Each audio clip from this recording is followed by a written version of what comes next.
আসসালামু আলাইকুম। আলহামদুলিল্লাহ। তো আমাদের অফিসে মনে করেন কাজ কম থাকার কারণে 3 দিন ছুটি দেওয়া হয়েছে। তো যেদিন আর কি ছুটি দিয়েছে হলো 25 তারিখে, 26, 27, 28 3 দিন বন্ধ আছে। তাই মনে করেন আর কি 25 তারিখ রাতে আমি বের হয়ে গেছি যে বাড়ির দিকে চলে যাবো। 7টার সময় ছুটি যেহেতু হয়ে গেছে, তা এর লাগে আর কি বাড়ির দিকে চলে যেতেছি।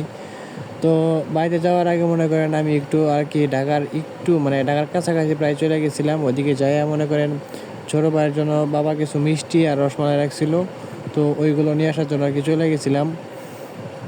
তো তারপর ওখান থেকে মনে করেন 10 টাকা অটো ভাড়া দিয়ে আর একটু সামনে যায় বাস স্ট্যান্ডের ওদিকে গেছিলাম। তো এই যে এর ভিতরে আছে মনে করেন মিষ্টি আর রসমালাই। তো ছোটো ভাই এগুলো অনেক দিন ধরে খাইতে চাইতেছিল, তাই আর কি নিয়ে নিছি। তো আমি যখন বাসে উঠছি, বাসটা মনে করেন ফুল খালি আছিল। তো একটা সিট পেয়ে গেছি, সিটের ভিতরে সুন্দর মতো বসে রয়েছি। আর মনে করেন রাস্তায় অনেক জ্যাম থাকার কারণে মনে করেন বাড়িতে যাইতে আমার প্রায় 3 ঘন্টা সময় লাগছে, যেখানে সময় লাগে গেলো 2 ঘন্টা। রাতের 12টার সময় আমি বাড়িতে থাকি, রাতের 12টার সময় আমি বাড়িতে উঠে চলে আসছি আর কি। তো যেখানে সময় লাগতো হলো মনে করেন সর্বোচ্চ গেলে 2 ঘন্টা।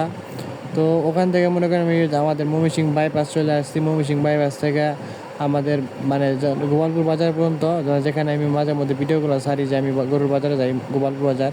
তো ওই গোপালপুর বাজার পর্যন্ত ভাড়া হলো 120 টাকা। ওখান থেকে ওরা ভাড়া রাখছে আমার কাছ থেকে 150 টাকা।